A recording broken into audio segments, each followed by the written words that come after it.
soul of Detroit. Ladies and gentlemen, the makers of Colonos toothpaste present ML and Marc, one of the most famous characters of American fiction and one of radio's most thrilling dramas. Tonight and every Tuesday morning around 11 a.m. Eastern Wartime, the famous old investigator will take from his files and bring to us one of his most celebrated missing persons cases. You asked it around your country around my face. It's gone.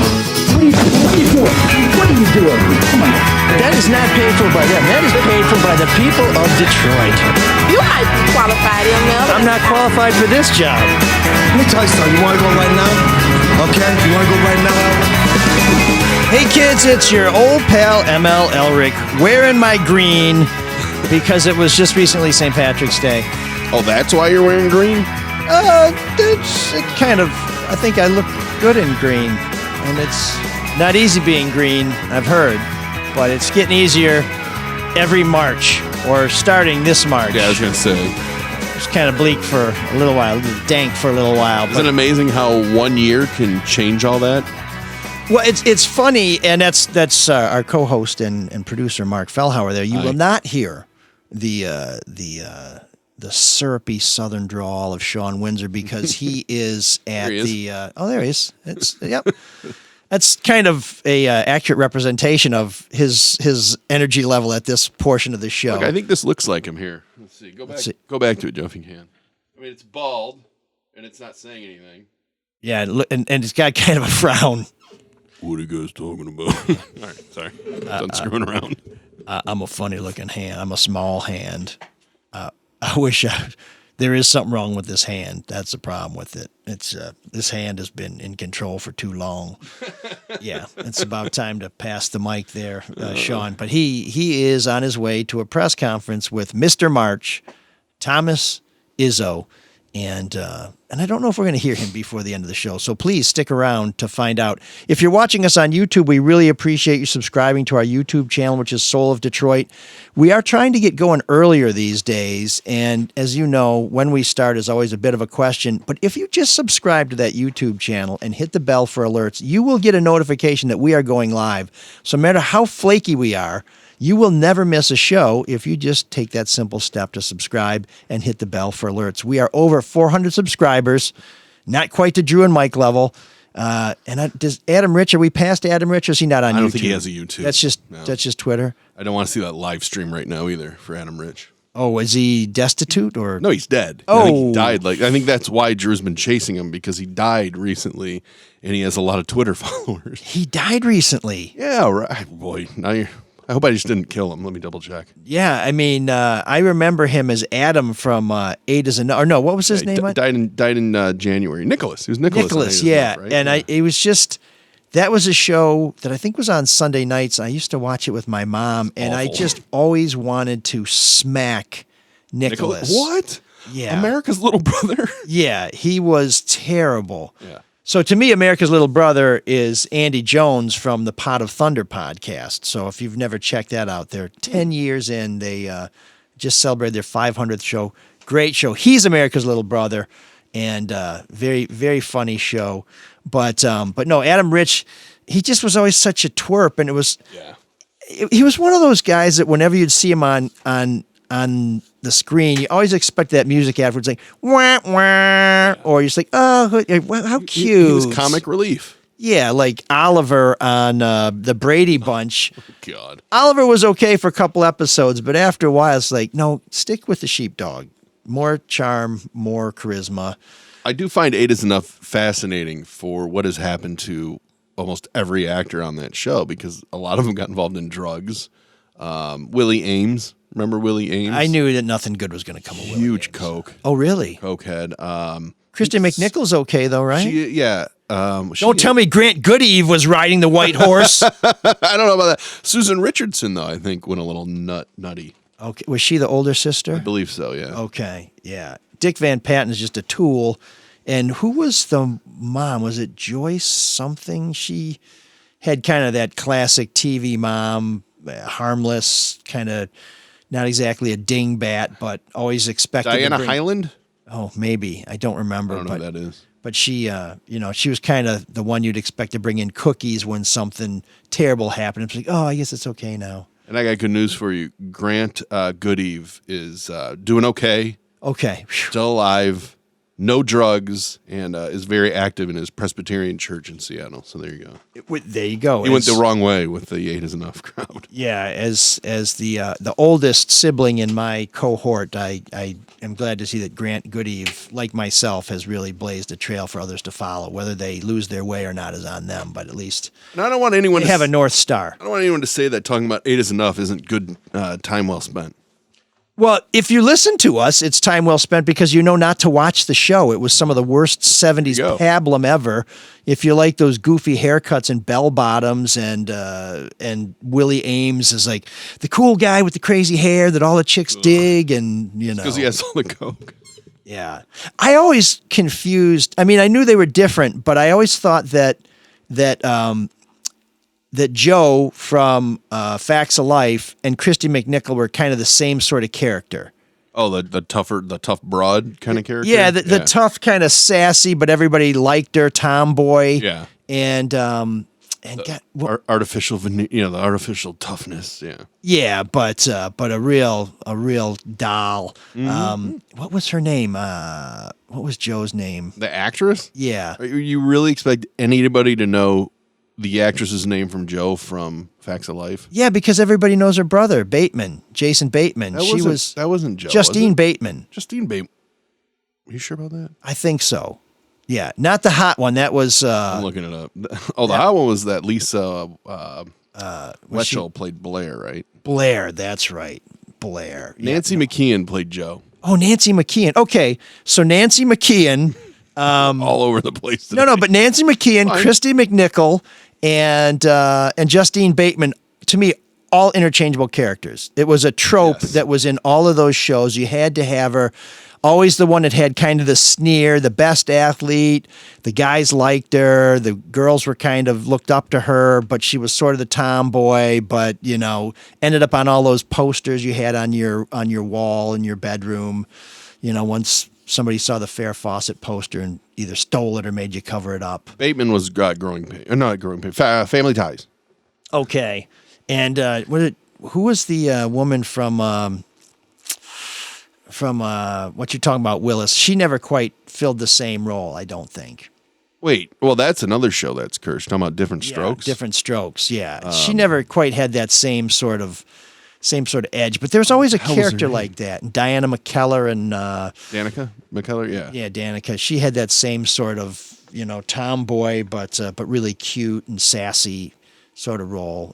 I mean, there's those writers' rooms in L.A. They're just awfully repetitive. They're just filling in blanks. It's like Mad Libs. Dana Plato. I don't know why I could not think of Dana Plato's name, but yeah. Okay. Yeah, she's probably because you haven't seen a Wanted poster lately. Well, she's dead, right? She died too. Oh, she dead? Okay. She died years ago. Another drug habit thing. Yeah, I thought she got. Oh no, Todd Bridges was the one on the Wanted poster. Dana Plato's been dead since 1999. Whew, well, my goodness. Rest in peace, Dana Plato. And Todd Bridges, amazingly, is the only guy who's still alive. I like Todd Bridges. He's made some mistakes and owned up to them. Yeah, shooting a guy in the head's kind of tough. Let Crack will do that. Crack is whack. Yeah. Well, somehow we're way off track. I know. As always. And Shawn's not even here to bring us that dynamic content that moves us off track. I know. This is that point where we look for that voice of wisdom to try and nudge us back into the groove with the is it time for Cyrus yet? What did you guys eat last night?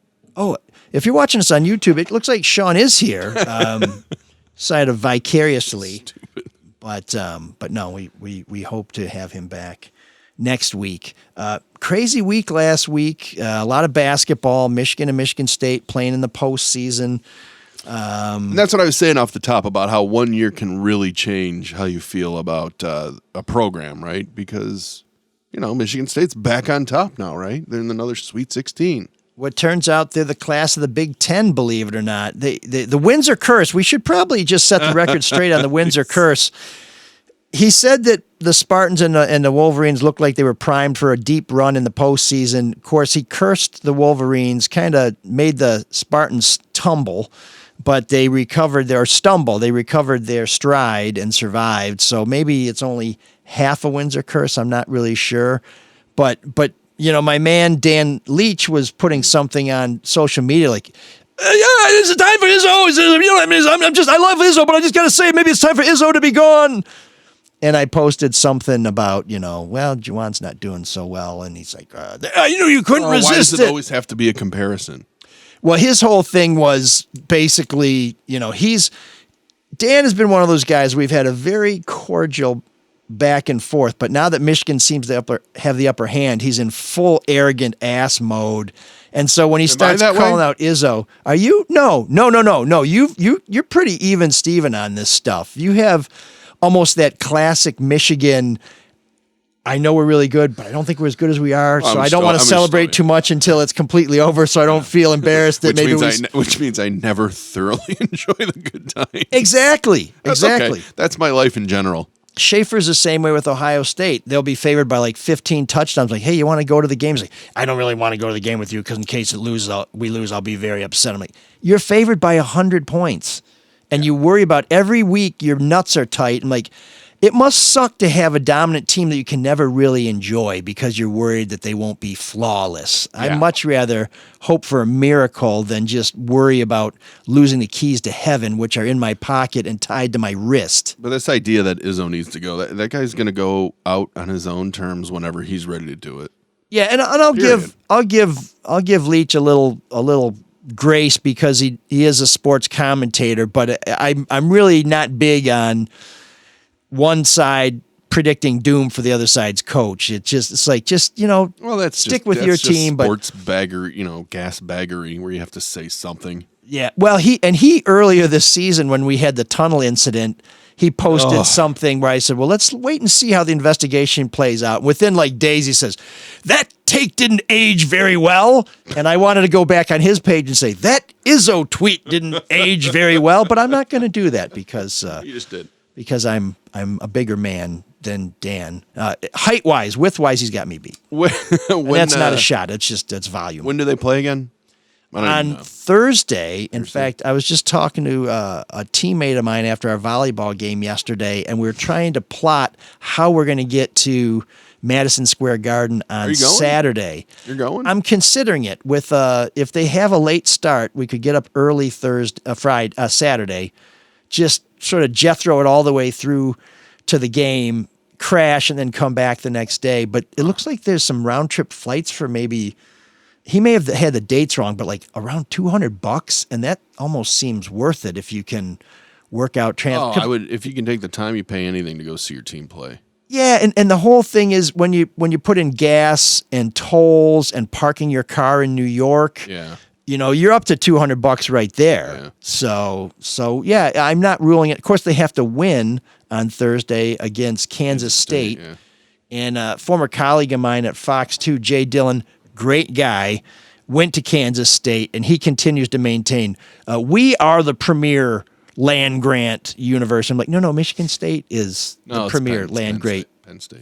Well, chronologically, Michigan State Son of a bitch. is the first one, but there's something where maybe Kansas State opened a day. It's one of those things that, it's like... This is what I simultaneously love and hate about college arguing is because who gives a shit about which is the better land grant? But then again, it's kind of a dumb thing that's fun to argue about. Yeah, it's like who was the better guard, Boykins or Spud Webb? It's like they're both 5'7". Neither one's going in the Hall of Fame. Yeah. Why are we even talking about this? They really did well for what they had, but nobody forgot Magic Johnson because Earl Boykins could dunk. Sure.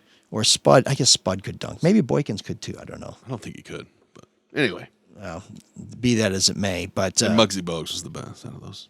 Muggsy was pretty sweet, man. Although there's some show I keep seeing promoted for Chang Can Dunk or something about some Asian kid who's trying to learn how to slam dunk because some bully in his high school challenged him to something. And it feels like a thin premise to build a show around. I bet you anything it's based on a true story.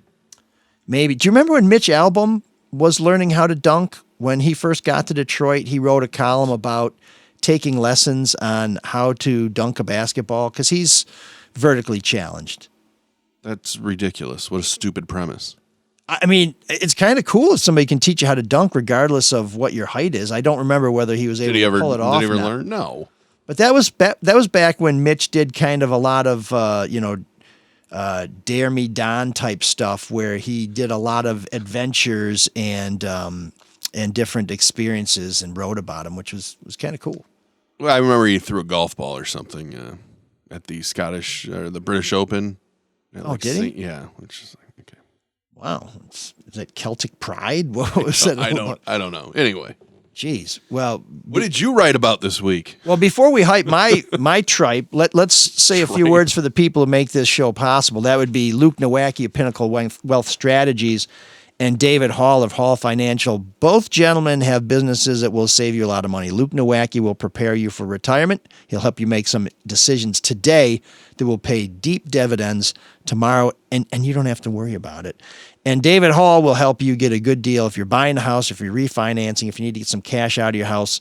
In a few minutes, we'll tell you how you can take advantage of those deals, and you can always find links to their websites on our websites. And I'm very happy that the Caju Cafe is back as a sponsor of the show. It is the place to go on the East Side for live music, for great food, and for very unique entertainment. They have feather bowling, one of the few places in the United States where you can feather bowl. But if you want to play, as in play music, there's an open jam on Monday. If you want to sing, there's karaoke on Tuesday. Blue Thursday, blues jam, live music throughout the weekend. They are serving their full menu until midnight, except on Sunday when the kitchen closes at 10 o'clock.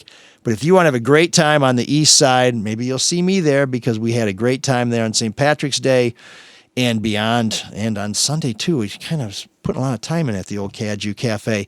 You can find out more about who's playing, what's going on, and check out their menu at cajucafe.com. If you're not Belgian, let me help you out. It's CADIUX Cafe, CAFE.com.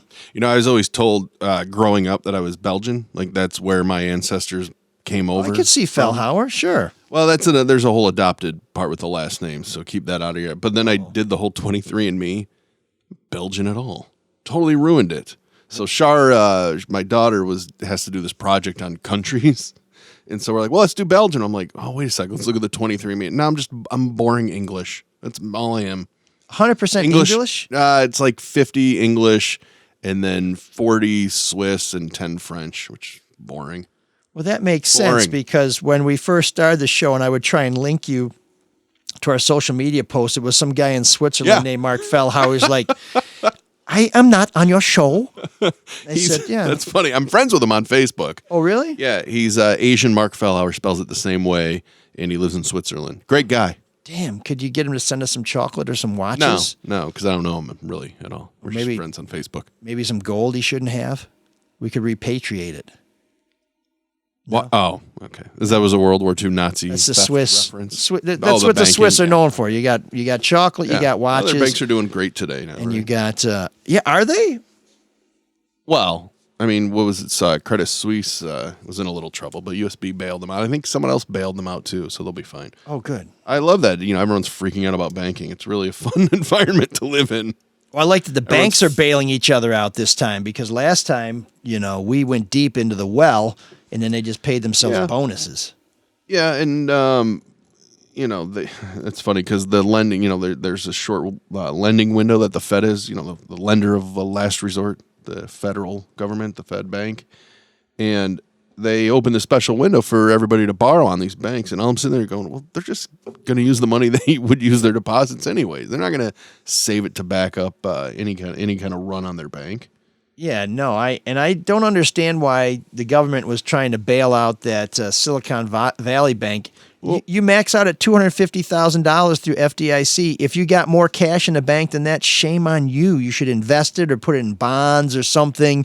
That's a gamble you took. And why the hell am I subsidizing somebody who has more than $250,000 in the bank? I agree with that to a point. I mean, there's a lot of businesses that run their, you got to pay your employees. So if you have a lot of cash flow going through there, you might have more than $250, right? And it was a really bad banking decision by the heads of that bank to not leverage and buy these long-term bonds. So I really have no problem with, the FDIC backing up those and saying, hey, you know what, shareholders, you're the ones that are fucked, because there's never a guarantee when you buy equity. Well, that's fine with me if the shareholders take it on the chin. That's yeah. I mean, that's part of the gamble of the market in general. Right. That there's no safety there. And I guess if it is just liquid, like businesses putting money in there that is going to be distributed to employees, that's fine. But if you're a millionaire and you're sitting on millions and millions of dollars in the bank, well, then you're an idiot. Shame on you. Yeah, I don't want to bail your ass out. I mean, it's funny. Where were you when I overdrew my check for the power company? I used to always laugh at. There's a person I know who had a lot of money and put it in a bunch of different bank accounts and maxed it out at the 250. Did not want to go over that because they were fearful of a bank collapse, and they wanted to make sure every deposit that they had. So they had 10 different bank accounts. I'm like, that's a lot of money just to be sitting in savings. Have they ever considered sponsoring a podcast? No. Okay, well, which is why they have money. They don't want to waste it. Well, but of course, if you sponsor this podcast, our customers, our listeners become your customers, and you tap into a very loyal and dedicated consumer base who also happen to be very erudite in terms of how they spend their leisure time. This is select listening, premier options here. This isn't just some pap that whatever we you throw want to tell out yourself. Yeah, I'm running out of adjectives, but we're talking about billionaires and bailouts and rich people and all of this stuff. City Council today is expected to vote on this District Detroit deal. Oh my God! And the Free Press had an editorial over the weekend, basically saying, Ilitches, you don't keep your promises. City Council, you're probably going to prove it. So how about this time you keep your promises? Which seems like the common attitude of, boy, I really hope that somebody does the right thing this time, even though they have a track record of not doing the right thing. And this city council, I wrote about how I was disappointed that Mayor Duggan didn't step up and say, I'll make sure that they keep their word.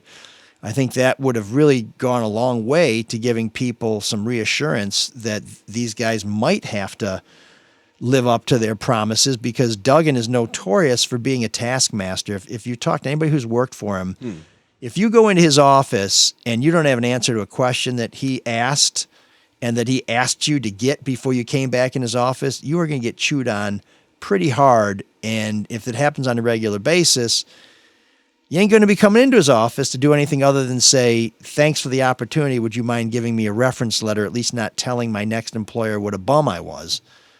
But no response. I heard nothing back from the mayor's office after I basically called them out and said, you look like you're in the pocket of the billionaires.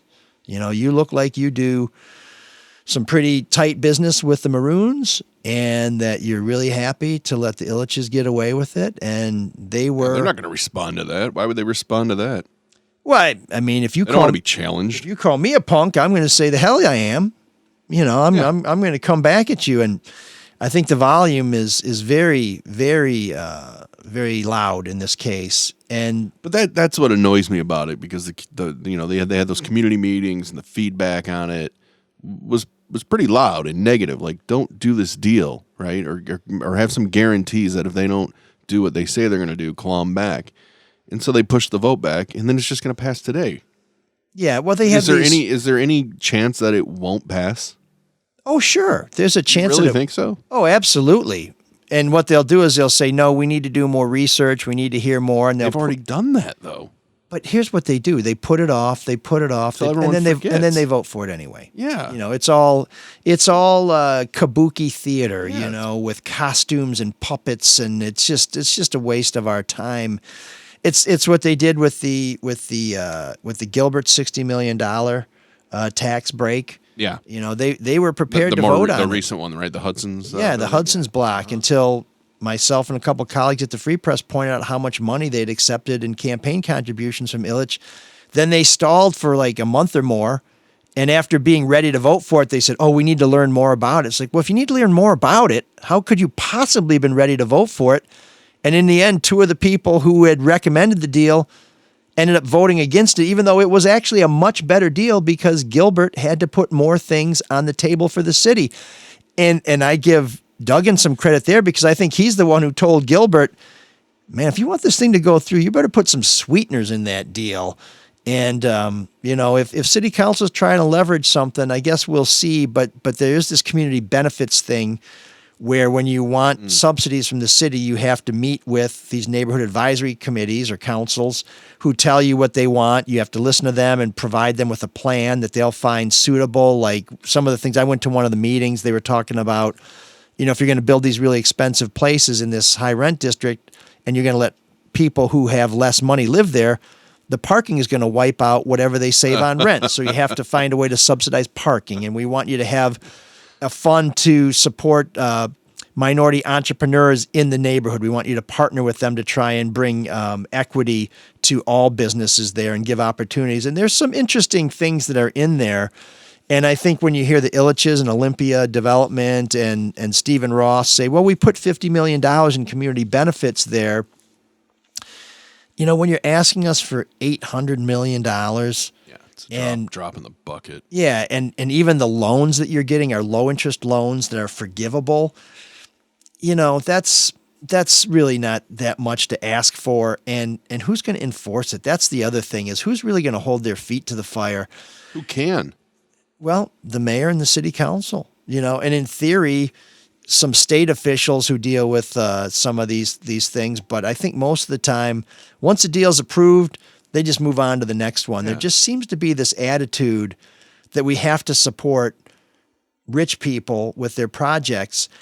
And I don't know that anybody really understands the leverage that we have. All this land that the Ilitches and Ross want to build on, they own. So if we say, sorry, that's not a good deal for us, what are they going to do? Build it somewhere else? No, they're not. No. They've already got their arena there. They built their business school. They've got their world headquarters there. They are going to build there one way or another. And I'm not saying it's not a good project. I don't know one way or the other whether it's a good project. More office space downtown doesn't seem like the way to go. More residences downtown, maybe. But if people aren't working downtown, and this whole notion of, well, we're gonna bring people downtown and they're gonna pay taxes and we're gonna get to keep the taxes for a while, but nobody loses because they wouldn't be paying those taxes if they didn't live there. Well, when they move from Royal Oak or Ferndale or Huntington Woods or Mount Clemens or Warren, they were paying those taxes there, and now they're not going to pay them when they live, or they're going to pay them to you developers, when they live in your development. So there is a loss to the state. What if you worked or lived in a different part of the city, right? And you're paying the property tax. Exactly. I want to move downtown. There's a loss. And Duggan in his State of the City basically gave a wink to everybody in Detroit and say, hey, they're going to get $400 million, but it's not coming from us. It's coming from the state of Michigan, because it's sales taxes and income taxes that aren't going to be paid to the state because Ilitch gets to keep them for building this development. But that's exactly the point. People are moving there from elsewhere in Michigan. The population of Michigan is not growing. It is shrinking. Yeah. So these folks who are moving into that area, the property, the sales taxes and the income taxes that they're not going to pay to the state, that they're going to pay to the Ilitches instead for the next 30 years, that is money that would have gone into the state coffers. And that is money that everybody in the state relies on to provide services or potentially to provide a tax cut. So this notion that somebody else is going to pay $400 million, no, we are somebody else. Now, I think I like that deal better than the last deal we gave Ilitch for District Detroit. But the notion that this is painless, when have you ever seen somebody come up with $400 million that was painless? $400 million hurts. $400 hurts. Mm-hmm. So I don't buy that, man. I just don't buy that at all. I just wish there'd be a little more diversity of, and it's really stupid to say, but diversity of investors in the city, because it always just seems to be the same 2 or 3 people. Well, and one reason why is because they hoard the land. Yeah. The Ilitches compiled that land over 15 years. And so when they're buying it, that keeps somebody else from developing it. But when they're ready to go, quite brilliant in a way. And they've got, and Maroon too. They are very smart about accumulating land. And then when they're ready to go, they've got the land. Or when somebody else is ready to go and they've got the land underneath them, they can cut a sweet deal and say, well, we'll trade you this land that you need for land that we really want. Land is there's only so much of it. They're not making more of it. Yeah, That's I mean, the old saying. And as global warming they are. raises the shores. Well, I mean, you could, but yeah. When Florida's underwater, there'll be less land, and it'll be even more valuable. In fact, the way things are going, I may end up having lakefront property, so that's pretty cool. I just where you live, yeah. Yeah, I just hope it doesn't come up from my basement this time. But land is great if you own land. I mean, that's one of the things in Detroit that I think the real rich people and the really smart people have realized that a lot of us are just kind of like, oh shit, they buy this land when nobody else needs it and when nobody else wants it. They pay nothing for it, and then they wait until they can really cash in. And it's, it's brilliant, but it's sort of the rich man's game. Like if you really want to invest in a bank, last week was the week to invest in a bank. They all went down 50%. But if you invested in the bank with some money you can't afford to lose and they go down another 50%, you're screwed. Yeah, you can never time it right. But the rich folks, like, oh, whatever, it goes down 50%. I save it for Now it's a another 10 write-off. years. Yeah, because I don't need the money. Or, yeah, if it goes belly up, it becomes a loss against my other profits. So it really is a rich man's world, and it has been for a long time, and it's only getting worse. To that point, am I being too cynical because you're talking about the community benefits pack that they had to figure out? Am I too cynical in thinking that some of these groups are just figuring this is going to pass, so let's get a piece of what we can get a piece of? I don't think that the people who serve on the neighborhood advisory council, that there's a direct line where they're going to benefit. I think where they benefit is there'll be an investment in their community, which might help them, or if they own property, if they own a home, their property values may go up. That doesn't feel to me nefarious in the same way that if I support them, building a great restaurant down the street from me, more people might want to live in my house because they can walk to a great restaurant. But of course, if you just want to build a restaurant, the city doesn't help you out. Nope. They don't give you a subsidy. If you're actually doing what, the people who create jobs in this country more than anybody else, and in this city in particular, are small businesses, and they very rarely get any help. They very rarely get any help with infrastructure. They very rarely get any help with raising capital. So to me, if we've got $800 million to splash around to create businesses, let's put that in a fund and create businesses throughout the city. I mean, and they won't all succeed. Some will fail. Sure. Great. Well, the Ilitches aren't promising to build all 10 of those buildings. They'll say, we'll build them as it makes sense. And not to mention it's office space, right? So some will be residential, and they can change the mix depending on, how they see the market. And in fairness to them, I should say that the $800 million, they won't get all of it up front. They only get some of the money as they start to build stuff, mainly because it's a tax capture deal. They get sales taxes on the construction materials, and they get income tax from the people who work there and live there. So if you don't build it and they don't come, they don't generate any taxes, and you don't get any of the money. So I kind of do like this better than the last deal they had, but I'd feel a lot better about this deal if they'd done everything they said they were going to do last time. And I'd feel even better if they didn't try telling us, no, we did everything we were required to do last time, and that's why you should do us another deal. Because if you feel what we have today is what you promised us before, and you're promising you're going to do just as well by us the next time, that just feels like you're going to disappoint us twice. And I'm not really big on getting fooled twice. I figure the second time's on me. One of the other things that I saw that kind of floated under the radar with this whole district Detroit and the city council. Did you see what Mary Sheffield proposed to the Ilitches? No, what was that? A 2% ticket surcharge to events at LCA, which, okay, now that's just people going to the games paying that in. That's not them paying it in. That's true, but you may remember from way back in the Tiger Stadium days, there was like $1 surcharge on every ticket that went to the city of Detroit because the city owned Tiger Stadium and basically let the Ilitches and the Monahans and the Fetzers before that use the facility, and that was a way for the venue to contribute to the city's bottom line.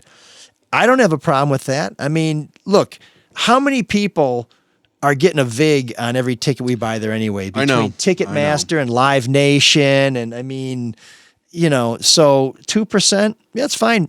Make it a dime, make it a quarter, make it a way to fund recreation in the city. Create a recreation fund where every nickel that you put on a surcharge goes into a fund. These guys raise the tickets when the team's no good. Why shouldn't they raise the tickets to try and do some good in the city? I actually think that's one of the smarter plans I've seen come out of city council, and that's the bar is low, but I think that's a move in the right direction, and I'm surprised that the Ilitches or somebody hasn't offered that as a bit of a incentive. Now, of course, that may be something they're holding in their back pocket because I'm sure they understand at some point they may have to put a little more on the table, but that's an easy one for them, right? Are you not going to go see the Red Wings because it's 50 cents more? Are you going to skip the Tigers because it costs you an extra $1? If you're going, you're going. You're already getting bled. Yeah. So why not put another drop of blood in the tray? It's just a roundabout way of getting more money to them, right? Because then it just goes, and then you pay it, and then it goes back into the city. That's giving them the the 800 million comes from the state, right? Well, the not all of it, but the biggest chunk of it, like $600 million, is supposed to come from sales taxes and income taxes. Once again, it just feels like a shell game. Well, but if you put a surcharge on the tickets, that goes directly to the city. I mean, that feels pretty good to me. I think and the way the law is set up, the Downtown Development Authority or DDA, whatever they call it, they capture taxes that can only be used to help downtown. So this notion of we're going to collect a certain kind of tax that can only be spent a certain kind of way, that there's precedent for that. So yeah, I'm happy with that. I mean, we have a utility tax that's supposed to, there's all kinds of taxes on there that are dedicated and assigned to different purposes that are considered to be in the public good. Yeah, the damn lottery, it's a tax on the poor to support education. I don't get it. You got the poorest people in the state paying to support education. Yeah, but once again, that's a choice. So kind of like the 2% would be a choice. Yeah. You don't have to play the lottery. Yeah, no, and that's fine. And that's why I'm not marching on the state house with a ban the lottery thing, because a fool and his money is going to be parted at the casino, online gambling, it's or like all vice taxes. Yeah. But yeah, and we were talking before the show about, we should just do a straight up consumption tax. Make food and clothing tax free. You got to eat, you got to wear clothes, so you're good there. But if you if you want to buy a yacht, you should pay through the nose. And then the yacht industry will say, oh, but people can't afford to buy yachts, so we need to subsidize the yacht industry because we're not selling. We need to save American jobs so we can build yachts in America, so we need a big tax break. So, it all just kind of, you plug one hole and then another one opens. That's what's so funny last week with Elliott Hall. He took great pride in the work he did for Ford as a lobbyist. And I'm saying, which I understand that was his job. And in my head, I'm like, this is kind of the problem. You have all three lobbyists going up there and really are the ones that are crafting these laws. Oh, yeah. No, and Elliott, great guest. If you missed last week's show, he was talking about his role in protecting some witnesses in a massacre back in 1967. Fascinating man. He talked about talking some Black Panthers out of an armed standoff with Detroit police back in the late 60s, early 70s. At the time, his partner was Dennis Archer, who would later become mayor. He talked about knowing presidents and ambassadors, but one of the things he said was how, the big three, we would get together and, it wasn't collusion. We'd talk to them in Washington about, how things needed to work. And, we got some stuff done. But the access he alluded to is just like, oh, wow. Okay. Yeah, well, we all know this goes on, but then hearing it directly, it's like, yeah, it's just kind of frustrating. Yeah, it was a very telling moment of candor where he's basically saying, so here's what happened. The big three got to Washington, and we sat some people down, and we all agreed what we wanted to happen, and we told them what we wanted to happen. And what he didn't say in the end was whether it did happen, but I think if you went back and reviewed your history, you'd find out that it damn well did happen or came pretty close, or more likely things that the feds wanted to happen didn't happen, and I'm sure there was a lot of steaks and champagne and brown liquor that were swilled during those meetings. But that's America, folks. Well, and a better example of this is last week with Barney Frank, right after the collapse of 2008. Is it Dodd-Frank? Dodd-Frank, yeah. The new rules on the bank, and you had to have capital to back it up. And then he went to work for a bank, Signature Bank, which had to be taken over by the government. And while he was there, he lobbied to loosen some of the rules of the law that he wrote. Is that what happened to Barney Frank? Yeah, he was on the board of Signature. And while he was there working on the board and collecting a nice hefty paycheck, he's like, maybe we should loosen up some of these restrictions. It's like, okay, that's just how it works. You go get elected, and then you go become a lobbyist and work against everything that you claim you were working for. It's just so broken. Well, and it's so obvious that this is the way it works. That there are people and it'll never change, who pull the levers, and if you spend enough time as one of the levers that gets pulled, eventually you get to be one of the people who pull the levers. Mm-hmm. And it is a symbiotic relationship that is unholy, and it's never going to change. It's just not going to change. But one thing I'm hoping will change is corruption, public corruption. I was in court last week for Tony Morocco. Finally was sentenced. You may have read my columns saying that the feds were giving him a break because they just wanted to get this case off the boards. They wanted to get their conviction, and they wanted to move on to other things. I guess we'll find out, depending on who gets charged next, what they were in such a hurry to get onto. But Morocco got a real sweetheart deal. It was looking like he might not end up having to do any time. His lawyer, Steve Fishman, went nuts in court, basically scared the judge, who thought he was, pushing both sides on the deal they had cut. Looked like it was going to fall apart. Once again, just like city council, everybody chilled out for 2 weeks. Nothing really changed, or 2 months. Then they came back and they went through it. Morocco was sentenced to 3 months in federal prison. So wow. with good time, he'll be out in 77 days.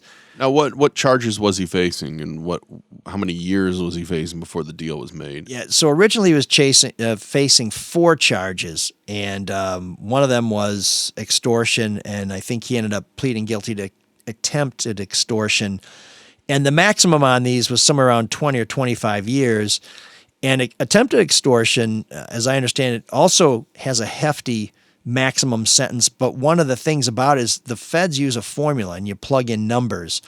And because he only attempted to extort thousands of dollars from a contractor who he wanted to buy tickets to a fundraiser, when you put that small number into the formula, you get very low sentencing guidelines. And of course, he has no priors, so that always helps. And so he cut a deal where he was looking at something like 10 to 16 months in federal prison. But his lawyer was saying he's an old man, he's sick, he really needs to stay at home. And the feds were like, well, no, we think he's not that sick. And in the end, he got 3 months, 2 years of home confinement, which means no internet, no nothing. Now, Tony, as I understand it, has a couple of pretty nice houses. One of them's in Florida, one of them's in Ray Township. And his lawyer said, well, can he at least do his home confinement in Florida? That's where his grandkids are and everything. And the judge said he's going to be spending his winters in Michigan now. So that's how he kind of, as I put it in the paper, he hit him with a ton of feathers because, as somebody pointed out, a ton of feathers is still a ton, but a ton of bricks, when they fall, they get there real fast and they're heavy. A ton of feathers just kind of floats down on top of you, and it doesn't quite feel as brutal as that. And they also hit him with a $50,000 fine when he had cut his deal, called for no restitution. So I don't think Tony appreciated that. But there's. I was going to say, your column was interesting, though. The angle you took was about the guy who worked for him, and just here's a guy that's working in Macomb County who sees this stuff and doesn't feel comfortable with it. Right? So he saves everything. And what happens? He gets fired right before he's vested in the pension. Yeah, and he goes to the feds. And he went to me, too. That's fucking bullshit. Yeah. Well, the thing is, when you go to these bureaus... You try to do the right thing, and you end up getting boned in the end. Well, and he also had an issue where he would go to agents who just kept turning over. It's you kind of get to know somebody, and you develop a relationship, and then they move on. They get a promotion, they get a transfer, whatever, and then you start from scratch. And that's what happened to Gene Shabath. He was a longtime reporter who became Deputy Public Works Commissioner. He would go to the local FBI office, and he'd hand everything over, and then that agent would leave, and he'd have to start over, and he gave up on anything ever happening. Finally, Morocco is charged, and he's like, all right, already. And then he gets 3 months, and he feels like, wow, for 10 years I tried to do what I could to help get Tony Morocco locked up for all the things that he should have been locked up for, and he gets 3 months, and he has to stay in his house for 2 years. You know, it doesn't.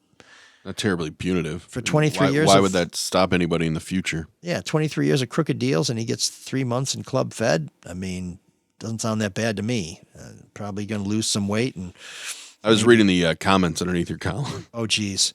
No, they were all amazingly positive, which Okay. is very, very rare. So very few people for you to fight with, but there's one person who's very upset that because he's Italian, he gets connected to the mafia.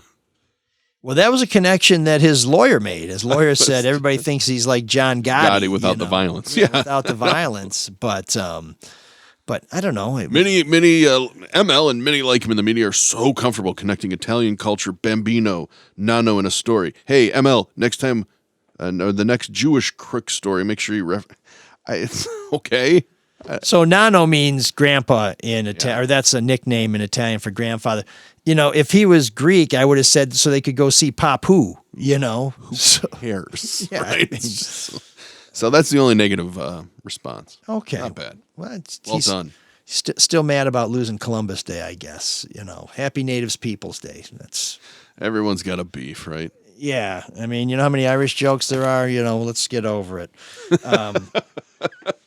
It ain't that big a deal in the end. But yes, no, Just for that person. yes, Tony Morocco went to prison because he was a crook, not because he was Italian. Yeah. So, and I don't know, is Morocco an Italian name? Couldn't it be Moroccan? I don't know. That's way over my head now. See, that's what I mean. We just don't know. We don't know. It's so easy to. Shawn, offend. what do you think? Good response, Shawn. Yeah, Sean's like, it's about time. But I do want to defend the billionaires. It's always interesting to hear Shawn defend the billionaire. I know. giveaway. I know. Man of the people, Shawn Windsor. Yeah. I think it just anybody who's picked on, You don't like progress. he rallies That's to not their the point. defense. That's right. Yeah, it's like, I love picking on him when he's not here. But it's just, it's way more fun picking on him when he is here, though. yeah, that Slobodan Milosevic had a beautiful head of hair. I wish I had a head of hair like that. I think maybe his work in Serbia was misunderstood.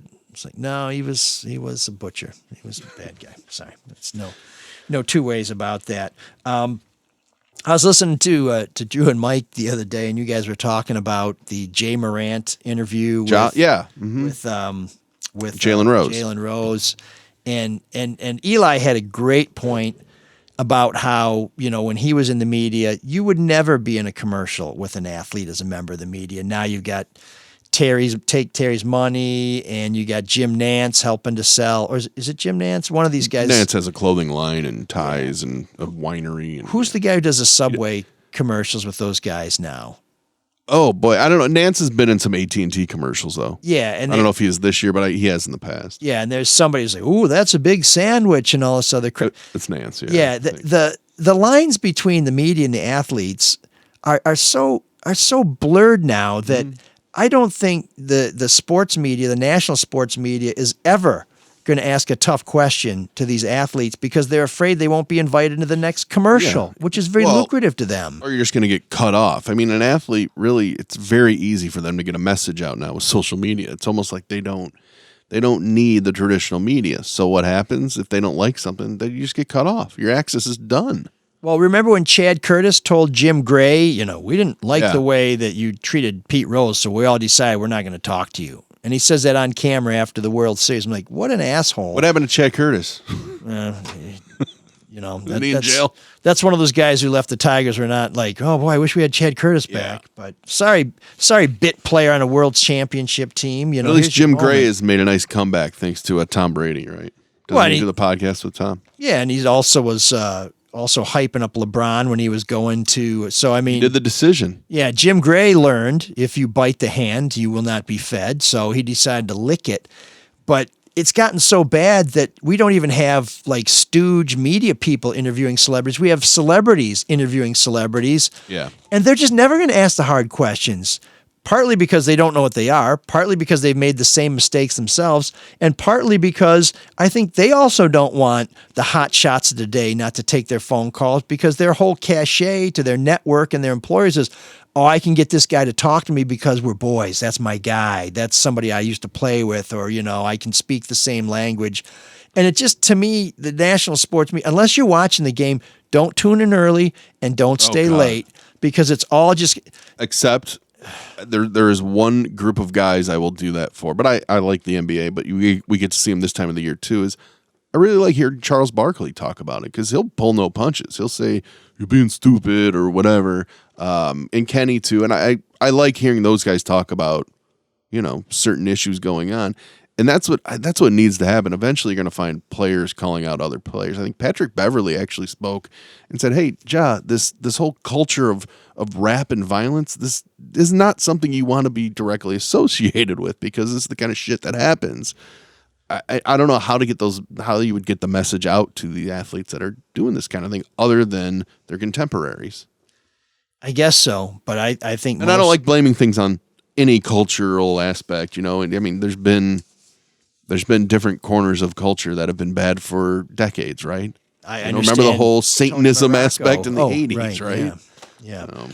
Yeah, no, but I just think that the value of these shows has become diminished because we don't really have any. I mean, it's a ham show, I mean, it used to be you had a sports anchor, you might have a ex-player as an analyst or a color guy. You'd have like Jimmy the Greek or somebody who would analyze the games. And now it's basically an MC with a bunch of ex-jocks and ex-coaches hamming it up and slapping each other's back and standing on some carpet and throwing fake touchdowns. And it's just become this clown show that brings very little value to those of us who just want to know what's going on in the game, or why something happened or why something didn't happen. And I just, when you guys were talking about that, I want to stand up and cheer, because I see very little value to that kind of stuff. And at some point, the pendulum may swing where there's so many jocks in line to sniff new jocks that the people who hire them will say, well, we're only looking for the jocks who are going to ask the hard questions. If you're ready to be that guy, we got a job for you. Yeah, there's good luck finding that person. No, well, and the other thing is, once they do, then then all the sharks turn in on them, and they carve them up to pieces, and they try and knock them off that chair so they can go sit in. It's pretty shitty if you ask me. I agree. It's not shitty. Saving money? Yeah. Planning for the future? Actually, exactly what I was going to say. It was saving money. It's so obvious. Housing inventories on the rise. You want to get ahead of that competition, because once spring hits in full power and summer hits, people are going to be buying houses, because that's the time, especially because I feel like people have been holding back because of interest rates. And, that'll loosen up, because people will want to move. And if you're one of those people, why don't you call Hall Financial right now? Check out their Buy Smart program. It can give you up to $2,500 towards your down payment. You can get pre-approved the same day with the most credible pre-approval in the industry. That's Hall Financial's 5-star certified pre-approval. Hall Financial, they also have that major network of realtors too that'll help you find that house. So whether you're looking to purchase a new home or just even refinance your current home, call Hall Financial first, 866-CALL-HALL, or chat with them online at callhallfirst.com. I wish the Ilitches would call Hall. I think he's too busy saving homeowners money, but I mean, $2,500, that would go a long way. I mean, they save money by calling city council. So with all the money you do make saving from Hall, why not let Luke see what that money can do for you? You're going to have goals for your finances now, goals for your finances in the future. Luke will look at it and lay out a plan. He's got a whole team at Pinnacle Wealth Strategies. Give him a call, 248-663-4748. It's a free consultation. I'll say, this is how much money you have. This is what we can do. We can put it here. We can move it here. Just if you want to be safe, you want to be aggressive, Luke can do it all. 248-663-4748. He'll even talk to you about NCAA March Madness too. Damn. So, huge. He loves it. So don't go to Silicon Valley Bank. Call Luke, because when you call Luke, he'll make it all about you, sweetheart. Oh man, the geeks. That was the wrong one. Meant to hit this. Securities and investment advisory services offered through Royal Alliance Associates Inc. Member FINRA SIPC. Royal Alliance Associates Inc. is separately owned, and other entities and/or marketing names, products, or services referenced here are independent of Royal Alliance Associates Inc. Oh man, the geeks have inherited the earth. Did I do that? What a dork. Does him wanting to play with us again mean that he's turning into a geek, or we're turning into cool guys? Hey, before we get to our Geek of the Week, big shout out to Don, JC, and Elise Cookie, who are watching us on Facebook. We hope you're watching us on YouTube as well. Please subscribe to our channel. It really does help us. All you got to do, it costs you nothing. You just subscribe to Soul of Detroit, hit alert, click the little bell, and you'll always know when we go live. And live music is the subject of this week's Geek of the Week because The Cure, as you know, one of the iconic new wave bands of all times, and Robert Smith, one of the more iconoclastic frontmen. Great guy, very, very thoughtful, very much the everyman. When people were all worried about, the Queen is gone, I was like, yeah, whatever, man. I'm not into Queens. Very, very, very down to earth guy for a international pop star. Members of the Rock and Roll Hall of Fame, and he gave one of the best interviews as he was going into the Hall of Fame that night. Here's the interview. Congratulations, The Cure, Rock and Roll Hall of Fame inductees 2019. Are you as excited as I am? By the sounds of it, no. I love it. I think that's great. Classic Robert Smith. And in fact, a buddy of mine was working as a bartender at the White Horse Pub in Earl's Court in London. And he was one of many foreign nationals who were working there for the summer. And he was working there with a guy from South Africa. And I swear he told me a story that this guy from South Africa was walking around London and he ran into Robert Smith and he said, "You're Robert Smith." And he said, "Let's get a coffee." And they went to like a Dunkin' Donuts in London and sat down and had a coffee. And I always thought, that is the Robert Smith that I want to know. That is just, what a great story that is. And I asked him like 25 years later, he said, "I don't remember that at all." So I don't know if I made that up somehow or if I read it somewhere. I don't think I did, but that's kind of the regular Robert Smith that I envision. And when The Cure is touring, this is a big tour. This is going to be epic. I think it's their first time touring the United States in something like 15 years. They intentionally wanted to keep prices affordable. So they resisted doing the dynamic pricing that pissed off fans of Bruce Springsteen and Taylor Swift, where when demand goes up, prices go up. It's meant to beat the scalpers, but really all it does is it bleeds fans. And so The Cure said, you know what, we're just going to sell them for what they sell for, and we'll pass up all those profits because we want to try and keep the ticket prices low.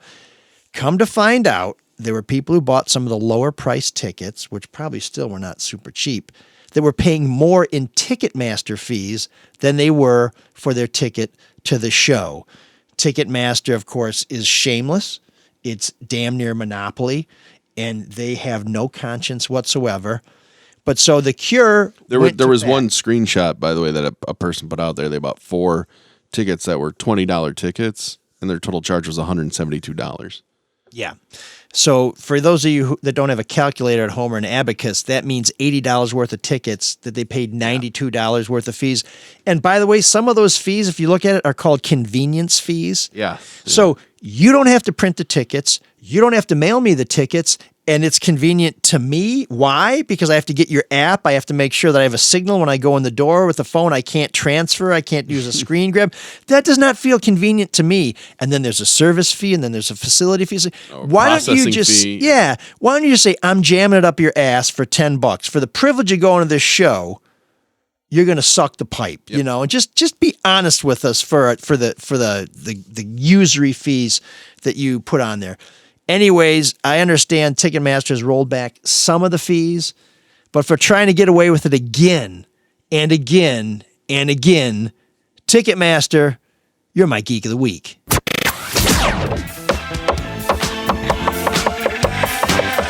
Hey again! Oh, what happened? There's an all-night party. There it is. I didn't notice anything. I'd rather you sing it. La la la late bar. Take it back.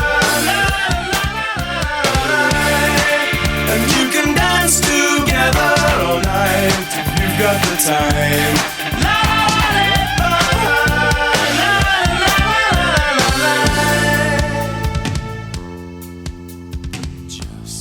Well, Room 7609 is the place where you go to find great new wave bands performing songs that you didn't know that they performed and say to yourself, oh my God, they're even better than I thought. Or where we have some songs you've never heard before and say, I need to check some more of this band's catalog. Well, The Cure is on the tip of our tongue, the head on the door. We are playing one of the more obscure tracks here. It's called The Upstairs Room. It's from the electronic period of The Cure, a little upbeat, poppier sound. But check out The Upstairs Room from The Cure, this week's guest in Room 7609. All these games we play, I close my eyes, you run away. I'm sure I asked you to stay, but now you're gone. Today I feel a great pulse in my head. I turn off the lights and crawl into bed.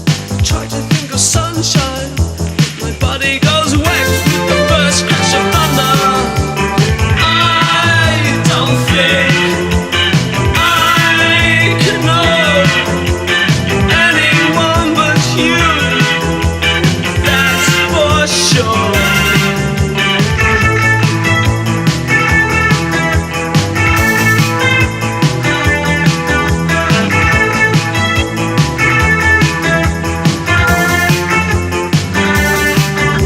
And when it gets to fall, it's my turn to go. Oh, the kiss so alcoholic and slow. Arranging me for Saturday, I thought you would know that I always sleep alone. I don't think I could love anyone but you, dear, that's for sure. That's for sure. That's for sure.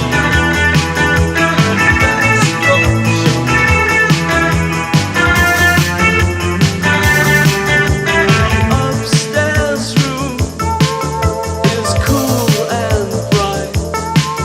We could go up there in summer and dance all night. Your sister started talking at a minute after 10 to everyone jumped up and live all over again. In April you could join them and stare at me at the ghost from your past. At the ghost from your past. Ghost from your past. Ghost from your past. I don't think I could love anyone but you, dear, that's for sure. That's for sure.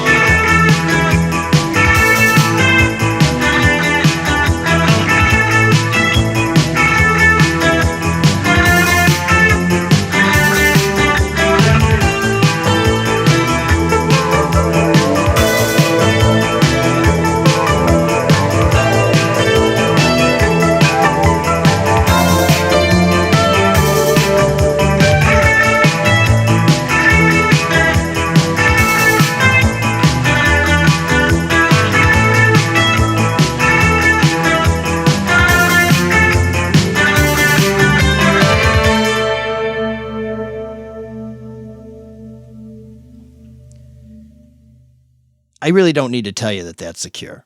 I mean, that voice is so distinctive, but if you get past the voice, the guitar playing really is a signature of Robert Smith. And people think of him as the front man of The Cure, kind of a godfather of goth. Although I'm always reluctant to put him in the goth coffin because he is so upbeat. Even his sort of melancholy songs have a jauntiness to him, but he was also the lead guitarist for Susie and the Banshee from 1982 to 1984, kind of essentially a side project because he was still running The Cure at that time. But I had no idea. I didn't know that. His virtuosity as a guitar player is sorely appreciated because that voice and his lyricism and his songwriting And his makeup. and the makeup, which is it's just weird because if you see early pictures of Robert Smith, very handsome man, got kind of the cleft chin, short kind of spiky hair, but not a lot of pancake makeup. And then as he progresses, the hair gets bigger, the face gets whiter, the lips get redder, the open collar shirt with the jeans and the big high top sneakers unlaced and with the tongue sticking out became like a uniform and was very distinctive and kind of a cool look. But as he's getting older, he just sort of looks almost a little, I don't want to say clownish, but I just kind of feel like, Cure, no, not Cure, but the Kiss felt like they could take the makeup off, right? And if Kiss feels like they can take the makeup off, well, and maybe that's why. Now it's back on. Yeah, I mean, it's kind of the calling card now for him. I guess so. But although, the Beatles didn't wear mop tops forever. No, that's true too. But Metallica cut their hair. Yeah, and that was very controversial, if you recall. Yeah, oh yeah. But they kept so much of music shredding. It's ridiculous how much of music is based on an image. But yeah, I don't. But it's the whole package. I don't understand why he's still doing that, unless he doesn't strike me as someone who feels like he has to do things. No, I think it's something he wants to do, and maybe that's one of those connections that he has, because it's always felt to me like The Cure was a band that really connected with people who felt disconnected, who felt maybe a little on their own, that might be hanging out there as an individual, who felt excluded or apart from the mainstream. And maybe that's his way of saying, I know you're still out there and I'm still with you. I don't know. That's something I think I'm going to do a little research on, because I just think he's a really cool dude. Interesting guy. In that band, one of the things I appreciate about The Cure is, it's The Cure. Oh, yeah. That's the sound. When you hear it, it's them. There's very few imitators, and they were influential. I mean, I know the Smashing Pumpkins were very influenced by them. Trent Reznor, too, because I think Trent Reznor, speaking of their Hall of Fame, I think he inducted them. I should look that up. Okay. But yeah. Well, and Robert Smith is the one consistent member of The Cure. So you'd expect there to be sort of a through line there. Mm-hmm. But the thing about The Cure is I never feel like it's trite or played out or hacky. And this song is from 1983. And here's what Wakelet has to say about it. It's from their short-lived, more electronic period just after the departure of bassist Simon Gallup, which saw Robert Smith and Lal Tolhurst operating largely as a duo. It's from the singles album Japanese Whispers. The upstairs room has still got that famous eerie Cure sound, but with a dancier, drum machine-driven vibe. And I think that's really right on. I mean, it does have that sort of aloof feeling to it, but it still kind of cheers me up. Even when I hear some of the darkest stuff like Charlotte Sometimes or Trees, it makes me happy. I don't know what it is. Maybe that is what The Cure is. Does Friday I'm in Love make you happy? It does not make me happy. What? There's the exception. Yeah, I do not I like knew that that. song That's why I purposely brought it up. at all. It's probably their best known song, and you hate it. You hate it because it's cool. It's like I was walking through the Japanese cool to hate garden it. and you jumped out at me with a samurai sword. No, it just feels to me like it's a gratuitously poppy song. Like, okay, Love Song I would compare to REM's Losing My Religion or something, where you feel like here's this band that they know they have pure pop gold. This is just going to be, everybody's going to love it. And maybe they want to have all those gold records, because who wouldn't? But I still love Song, and it got me out of a jam one time. But Friday, well, I was Can you tell that story with pronouns. There was a party at my house, and an ex-girlfriend of mine came to the party, and we were upstairs in my room talking, and that's all we were doing was talking. And we were up there for a while, and she left. And then my girlfriend at the time came into the room, and she was kind of upset. And so that made me upset. So I just, I had the CD player where you could just repeat one song. So I just put Love Song on there, and it repeated like 20 times or something. And that got me off the hook. But, things didn't work out anyway. Sounds like you should be in an 80s movie. It sounds like an 80s movie thing. I could hold the boombox over my head. I've got the trench coat. But this is mainstream manna. But I still love it. But Friday I'm in Love it just seems out of character. It's I know what it is. It's too happy. Well, but that's the thing. Robert Smith, when you hear him talk, he's been married to the same woman since 1988. I mean, he seems to be a very stable, solid guy. He is not basking in misery. But that just seems to me to be, Robert Smith is not that happy. I don't see him, no. ML is actually wincing right now at the sound being played. Yeah.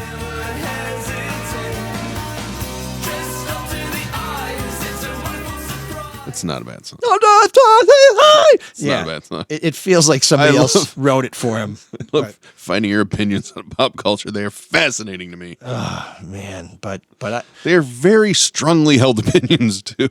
Well, music means a lot, I know. It's like being in a relationship. If a band lets you down, you feel kind of betrayed because that's the power of it. You feel like they're playing it for you. And that's why people dedicate songs to people. That's why people make mixtapes way back when, and now I guess they make playlists because it's a way that we can connect. It's a mass medium, but it's so personal to us. Yep. And I still love The Cure. Believe me, Friday I'm in Love, I'm giving them. That's they can have that.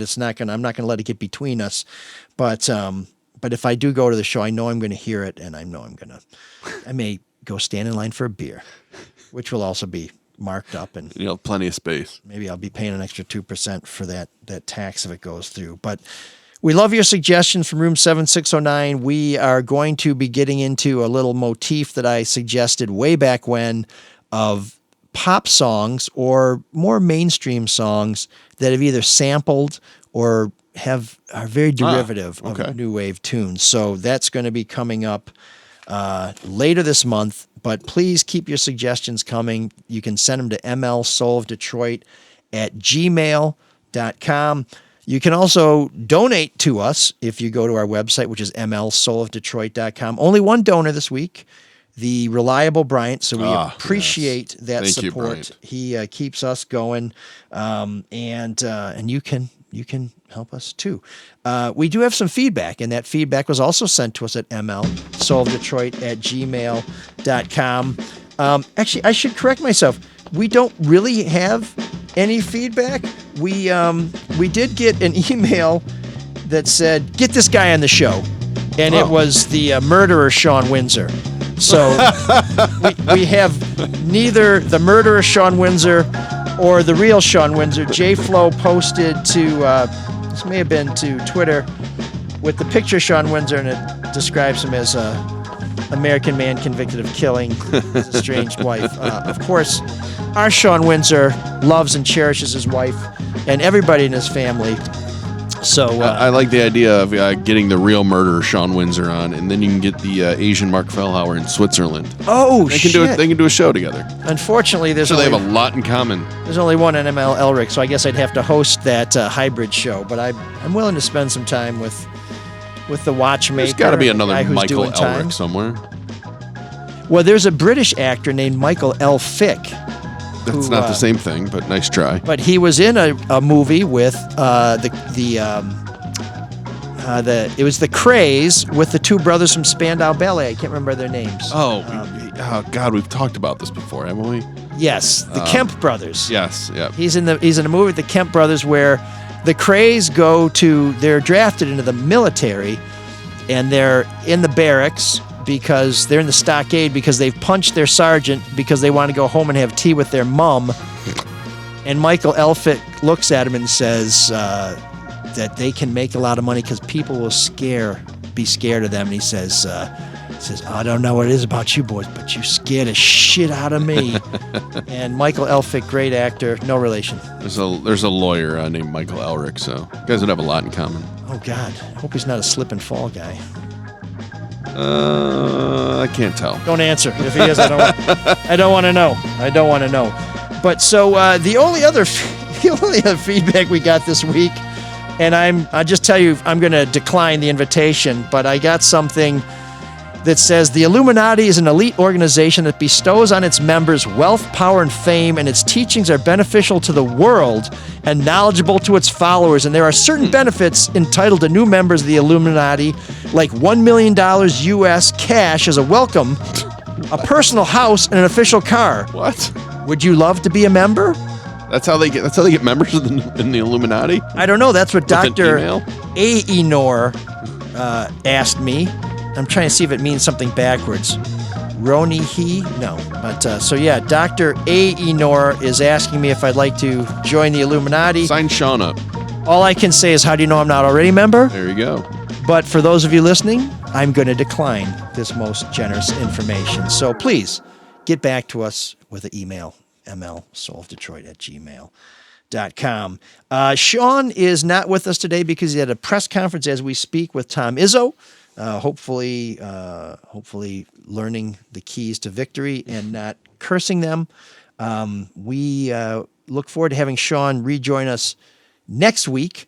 And Mark, unless you got anything else, I think that's good. I think that kind of puts a bow on it. So until next week, we appreciate you listening to us. Please check out our back issues. Elliott Hall last week, great interview. Please subscribe to us on YouTube.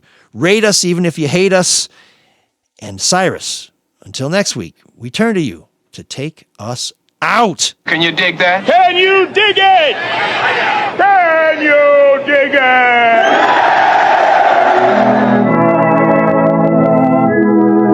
You have just been listening to ML Soul of Detroit. Now on the air at a new time, every Tuesday morning around 11 a.m. Eastern Wartime over this network. Don't miss Mr. Keen next Tuesday when the kindly old tracer turns to the case of the missing witness. And now, one closing thought. Many of you listening in have signed the Home Front Pledge, a pledge made by 15 million Americans in the past year to pay no more than top legal prices and accept no ration goods without ration points. If all of us will do these two simple things, we will soon wipe out the black market, cut down the cost of living, and ensure a fair share of food for the wives and families of our fighting men and millions of others living on fixed income. This is Mark Fellhauer saying good night for the makers of Colonos toothpaste and Mr. ML Elric.